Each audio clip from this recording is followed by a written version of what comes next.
Artinya ini bisa berkaitan dengan jaringan internasional seperti itu?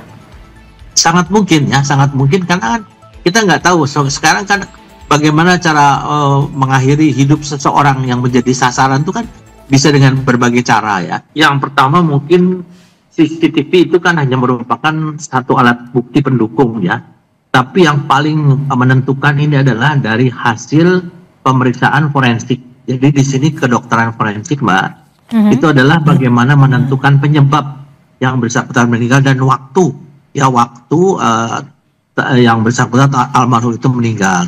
Kemudian yang kedua adalah jejak digital. Nanti tentunya polisi akan menelusuri jejak digital baik dari percakapan atau komunikasi almarhum.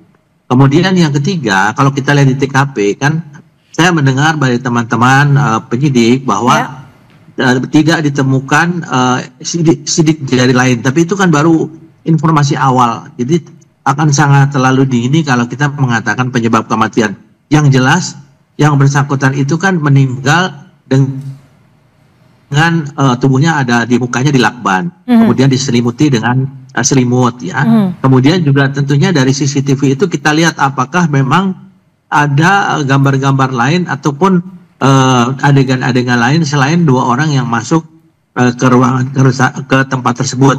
Nanti akan dikaitkan kapan yang bersangkutan itu masuk dan kapan istrinya itu mencoba menghubungi yang bersangkutan. Kan pasti akan ada jejak digital. Demikian, Mbak. Ya, selain jejak digital yang masih terus didalami, sebagai mantan Kabar Reskrim, terkait dengan temuan jasad korban yang terlakban, apa yang bisa Anda baca ketika jasad ditemukan terlakban? Ya, kita kalau lihat dari segitiga pembuktian, kan tentunya di sana harus lihat TKP.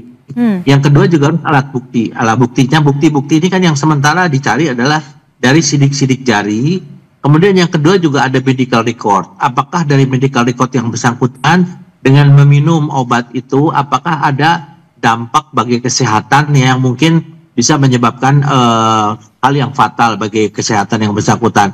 Ini tentunya masih didalami terus, Mbak. Dan menurut saya juga sudah bicara dengan beberapa teman ya, yang memang sudah ahli. Sekarang sudah dilibatkan beberapa penyidik yang memang senior yang menangani permasalahan ini, dan Barreskrim pun sudah sekarang melakukan supervisi dengan memperbantukan beberapa penyidik senior. Karena ini kan merupakan sesuatu yang mungkin ada berbagai kemungkinan. Saya kan pernah bertugas sebagai duta besar ya, Pak ya. Betul. Itu yang saat ini yang paling rawan adalah memang orang-orang yang memiliki latar belakang kedinasan di bidang TPPO atau tidak pidana perdagangan orang ya. Itu kan sering sekali di beberapa negara itu warga negara kita menjadi korban TPPO.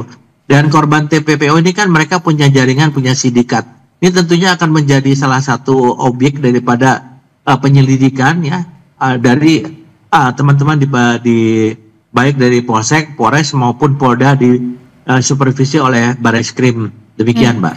Jadi latar belakang dari diplomat muda ini yang kerap kali ditugaskan untuk menangani TPPO bisa saja menjadi alasan dari ditemukannya tewas ini? Ya, berbagai kemungkinan, Mbak ya.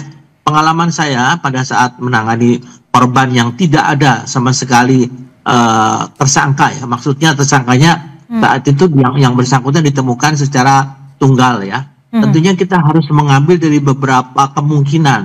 Salah satunya dari profesi yang bersangkutan. Nanti dia akan ditelusuri ya. Tentunya akan bekerja sama dengan Kementerian Luar Negeri dan kasus-kasus yang sudah ditangani. Saya yakin bahwa teman-teman penyidik itu mereka juga menelusuri bahwa latar belakang penugasan yang bersangkutan kira-kira dengan siapa saja pernah terlibat, ataukah dengan organisasi-organisasi daripada TPPO ini siapa saja. Pasti itu salah satu juga. Tapi yang paling utama di sini adalah bagaimana hasil uji forensik ya, baik kedokteran forensik maupun digital forensik. Pak Ito, artinya ini bisa berkaitan dengan jaringan internasional seperti itu? Sangat mungkin ya, sangat mungkin karena kan kita nggak tahu. Sekarang kan bagaimana cara mengakhiri hidup seseorang yang menjadi sasaran itu kan bisa dengan berbagai cara ya. Nah ini kan tadi saya sampaikan, orang meninggal itu tentunya adalah dengan sesuatu yang mengakibatkan kondisi-kondisi daripada alat-alat dalam tubuhnya itu mengalami sesuatu yang menyebabkan kematian. Nah, ini kedokteran kehakiman ini yang melakukan otopsi itu pasti akan melakukan satu otopsi yang sangat cermat ya, karena kita juga tidak bisa mengatakan mengandai-andai ya tanpa ada satu keterangan dari saksi ahli. Kan selama ini secara fisik tidak ditemukan unsur kekerasan. Tapi kan kita belum melihat apakah ada hal-hal yang membuat organ tubuhnya itu fatal sehingga meninggal, misalnya karena racun, apakah karena vitamin, ataukah ada obat-obatan. Ini yang tentunya sekarang mereka dari kedokteran kehakiman ini sekarang sedang kedokteran forensik sedang melakukan penyelidikan yang intensif. Pak Ito, kalau kita lihat dari rekaman CCTV saat pertama kali jasad ditemukan, ini kan bisa dikatakan tidak terlalu sulit untuk masuk ke dalam. Apakah nanti penyidik juga akan meneliti, mendalami terkait dugaan-dugaan, tidak hanya dugaan bunuh diri, tapi juga ada dugaan pembunuhan mungkin? Ya pasti ya, pasti kan tadi ya ada kecurigaan. Kecurigaan tentunya harus dibuktikan dengan fakta-fakta. Salah satu diantaranya adalah CCTV.